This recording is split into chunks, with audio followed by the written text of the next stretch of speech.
بسم الله الرحمن الرحيم الحمد لله رب العالمين وأصلي وأسلم على أشرف الأنبياء والمرسلين نبينا محمد وعلى آله وصحبه أجمعين أما بعد. Nous rendons grâce à Allah subhanahu wa ta'ala qui est en train de nous montrer la fin de ce mois béni. Qu'Allah subhanahu wa ta'ala exauce tous les efforts que nous avons eu à fournir pendant ce mois et le peu qui reste, qu'Allah l'agrée pour nous. Et ce message est un message très rapidement à l'endroit de ceux qui sortent la zakat al-fitr. Primo, qu'est-ce que la zakat al-fitr? La zakat al-fitr est le moyen pour le musulman jeûneur de se purifier des péchés et des abus passés. Donc, la zakat al-fitr n'est pas seulement l'objectif que nous avons cité, mais c'est une aide,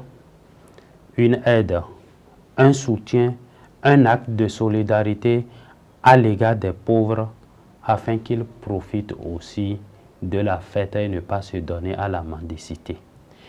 Mais la zakat al-fitr, elle est obligatoire pour toute personne qui a de quoi à manger et a un surplus de nourriture, bien sûr, de la sortie et les donner aux pauvres. Et elle doit être payée au nom de toute personne à charge. Par exemple, si ma famille se compose de 4 personnes, c'est-à-dire de moi, de ma femme et de 2 enfants, donc le père de la famille doit sortir la zakat al-fitr pour tous ceux-là. Même si c'est un bébé, il faut lui sortir cette zakat al-fitr. Maintenant, que devons-nous donner comme zakat al-fitr? Le musulman la donne parmi les denrées consommées par la population locale. Il devait être payé en date, blé, orge, riz, etc. Ce que vous avez l'habitude de consommer comme denrées locales. Et ça se donne, comment on appelle, c'est 4 fois quand vous rassemblez les 2 mains, vous remplissez et vous enlevez 1, 2, 3, 4 fois, ça fait un sa. Donc ça c'est pour une personne. Vous rassemblez les 2 mains et vous remplissez cela de ce que vous voulez sortir comme zakat al-fitr. Si c'est le riz, vous la remplissez 1, 2, 3, 4 fois. Et c'est ça qui est pour une personne. Donc tu sors pour toi-même, ta femme, tes enfants et tous ceux dont tu as la charge. Mais s'ils sont musulmans, bien sûr. Et autre chose, à qui donner? Et pour la zakat al-fitr, il y a 8 catégories. Pour la zakat en général, du moins, il y a 8 catégories de personnes à qui il faut donner la zakat. Il y a, comment on appelle, il y a l'indigent, le pauvre, celui dont nous voulons amener son cœur à l'islam, les collecteurs de zakat, les débiteurs insolvables, celui qui a beaucoup de dettes sur le coup qui ne peut pas payer, et le voyageur qui n'a plus de provisions, ensuite et celui qui est sur le sentier d'Allah subhanahu wa ta'ala, c'est-à-dire celui qui est en train de lutter pour la cause d'Allah subhanahu wa ta'ala. Et ça se donne aux pauvres. Et beaucoup pensent, quand on parle de pauvres, qu'on parle de ces mendiants qui sont sur les routes en train de se promener, demander ou ceux qui sont assis à côté des mosquées, qui en font un business. L'islam ne connaît pas cette forme de mendicité. C'est haram de faire cette mendicité. Ce n'est pas du tout l'enseignement de l'islam.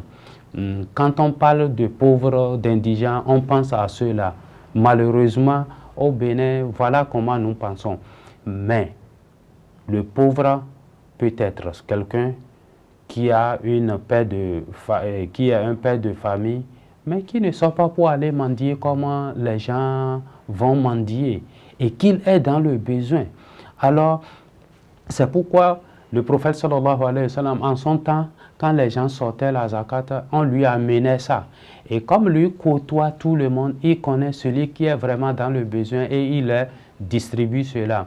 Et c'est l'occasion que j'appelle à vive voix. J'appelle ceux-là qui vont dans les mosquées, par exemple à Zongo, distribuer le zakat al-fitr dans dans des sachets, et on remet aux mendiants, aux badauds qui sont là, se disant qu'ils sont des nécessités. Ceux-là ne sont pas des nécessités, c'est pas à eux il faut donner la zakat al-fitr.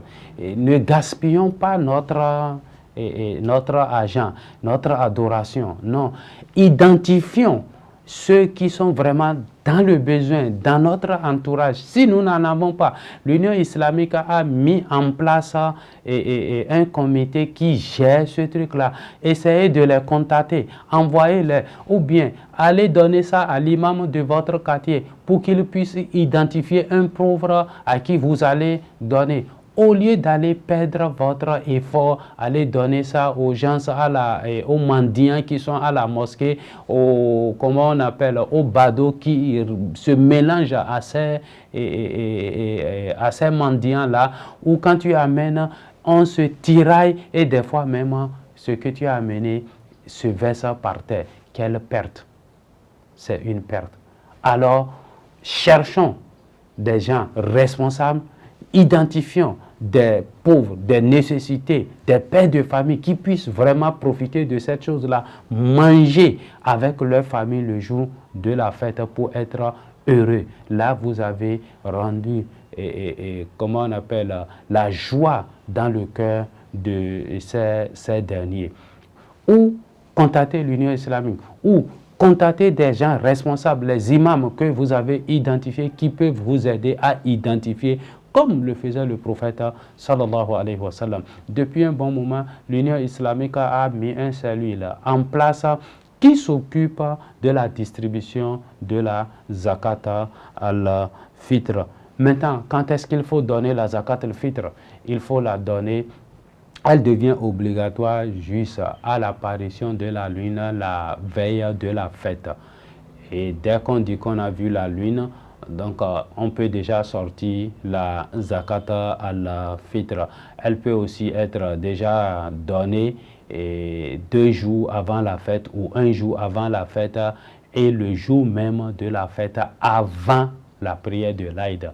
Mais celui qui va donner la zakat al-fitr après la prière de l'Aïd, c'est une aumône parmi les aumônes qu'il a fait, il n'a pas fait la zakat al-fitr. Et voilà le message que nous avons à faire passer à nos frères, qu'Allah subhanahu wa ta'ala exauce nos différentes adorations et qui nous montre le bien et nous donne le courage de le suivre. Et qu'Allah subhanahu wa ta'ala agrée nos différentes œuvres, qu'Allah subhanahu wa ta'ala nous montre plusieurs ramadans. Recevez la salutation de l'islam chez vous. Wassalamu alaikum wa rahmatullahi wa barakatuh.